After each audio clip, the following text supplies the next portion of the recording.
Okay. Good day, everyone. My name is Benefice Nisumbavyos, or you can call me Ben. I represent Superma, or POA Superma in other words. I work with other organizations outside the United States. I work with a lot of NGOs here in Burundi, including MARANATHAN, and that's what I do. Thank you very much. Appreciate it. This is another location here. As you can see, this is one of the homes. You can see it's slowly deteriorating due to environmental aspects. And I could tell you that this is quite dramatic. I don't want to show you, there's some feces in the back, but I don't want to show you anything. But you can see that there needs to be some clear changes around this individual's property. I would like to show you around here, of course. Let's start from here on this side. Yeah, but the problem is, you know, there's some feces in the back. I don't want to show people. But don't mind, you can see inside. Look inside here. I just want to say this is horrific. This is horrific, you know. You can see everything. It's not livable. This is not livable. You know, it's not livable. I am absolutely terrified. I would not live here myself. I would not live here because look at this. It's tearing down. I don't even want to touch it because it's just dramatic. Look at this. Like this is absolutely. Look at the size. Look at the size of this. It's about to collapse on the people in the individual. Soon, I don't think next month they're gonna have a home. So guys, let's make a difference. Guys, let's make a difference because this is just horrific. Again and again, this is what we do at MARANATHAN as POA. My name is Benefice Nisumbavyos and I'm reporting to this documentation. Please guys, let's make a difference. Thank you. Yitwa Benefice Nisumbavyos, aba mu gihugu cya California, ni muri leta zunze ubumwe za Amerika, ariko hasanzwe ari umurundi. Aha yariko araba bamwe mu banyagihugu b'igihanga ubuzima babayemwo, asanze biteye agahinda, ariko rero ngo imbere ni heza kuko vuba bagiye kubakira amazu meza biciye mu mashirahamwe asanzwe bahurikiyemwo, harimwo iryitwa MARANATHAN hamwe n'ayandi mashirahamwe akorera muri Amerika.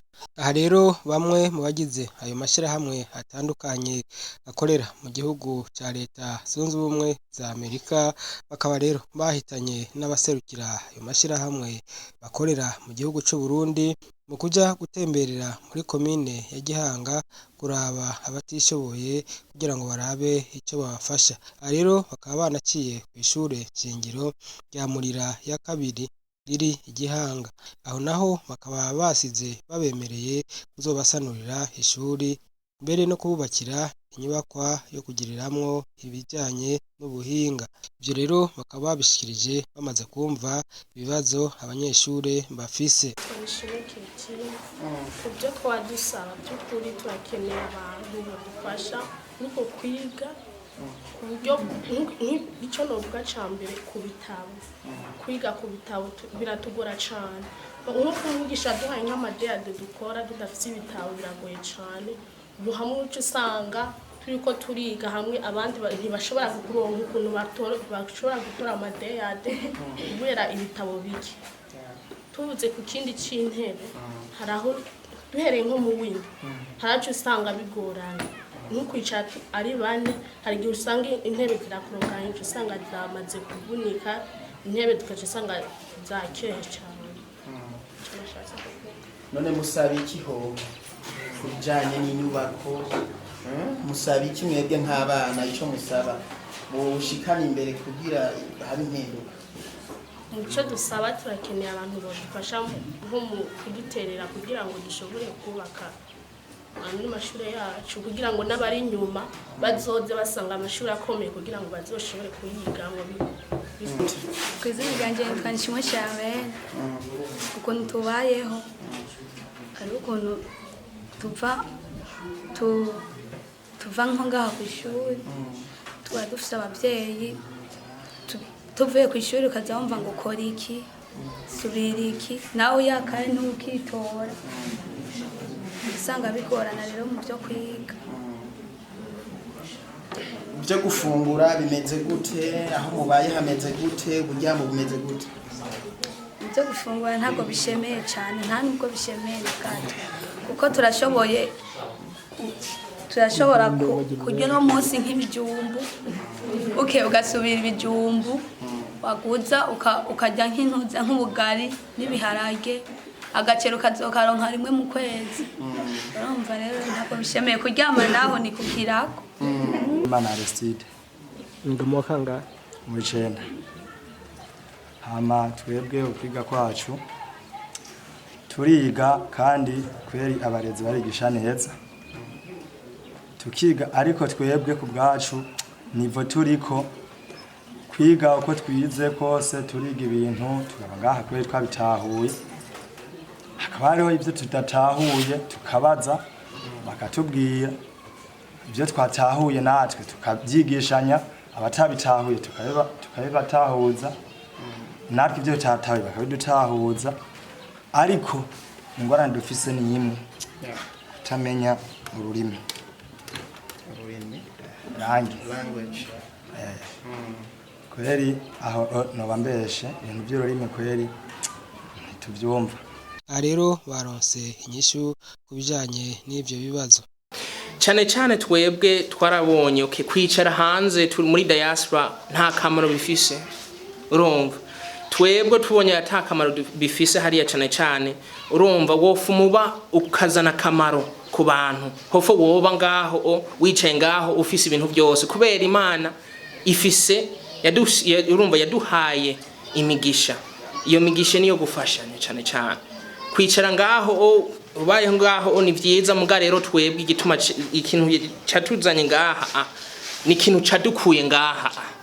Twebwe turi bisenga hariya hanze, twebwe twagiye hariya hanze kwiga, rero twahatuzana ibintu vyo twiza hariya kugira ngo tuteze imbere abantu biwacu Afrika yose.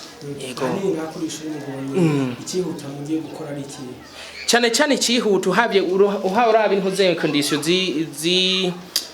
zizi shure cyane cyane dutanguye ngaha urumva urashobora kubona hera ndakoze ko najewe ibisi byiza si byiza uraba no hasi ngaho urashobora kuraba nyuma ya directeur ahasi byiza, ahubwo ikintu urumva tugiye gukora tugiye kwicara ndamuhaye contact ziwanje, urumva tuzokwama tuvugana, hama rero turabe iproposal tozana kugira ngo dutangure ibikorwa byo gusubiramwo aya mashuri.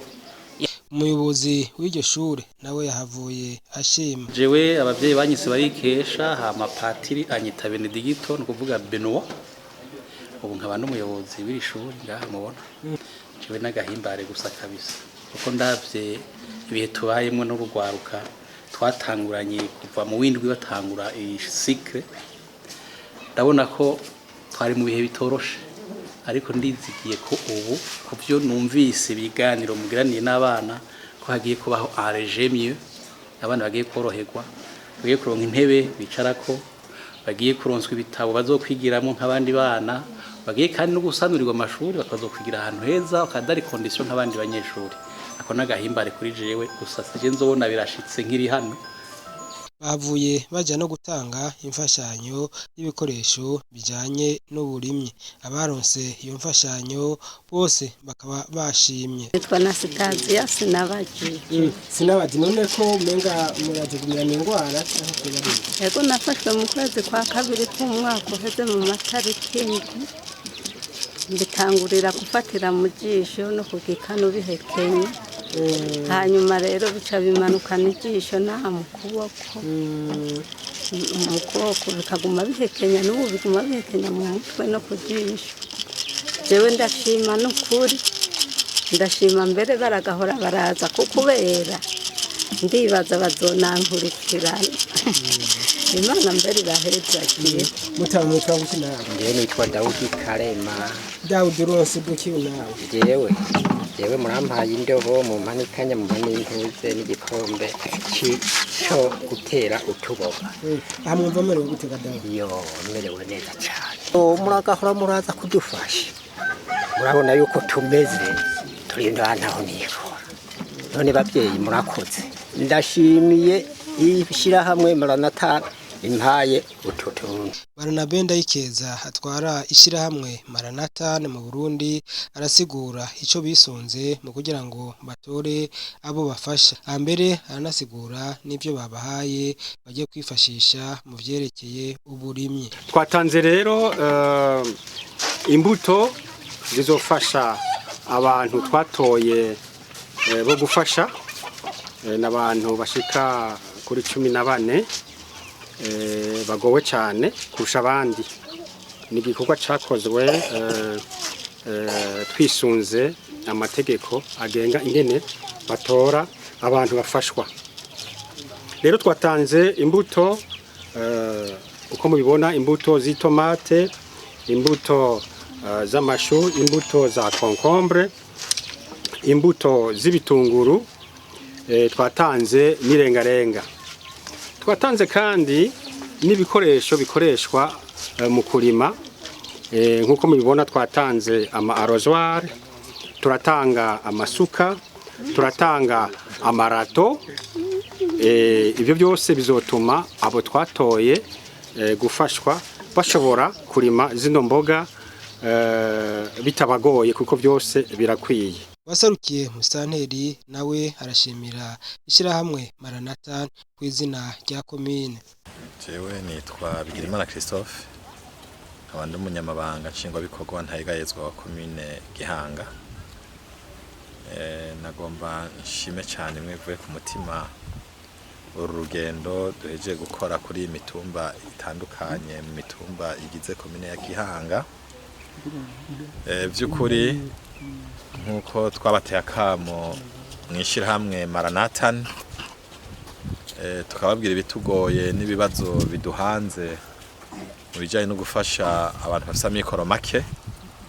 Turabashimira cyane ko twabateye akamo mukatwumvira, mugaheza mukatwemerera ko muzobishira mu ngiro. By'ukuri nkuko mwabishikirije, ibi bitigiri twabitanze dufatiye ku byo mwatubwiye by'ubushobozi mwotangura gushiramwo mu ntango, ariko kandi tukabashimira ko mwatwemereye ko n'inyuma y'ibi hari ibindi muzokora.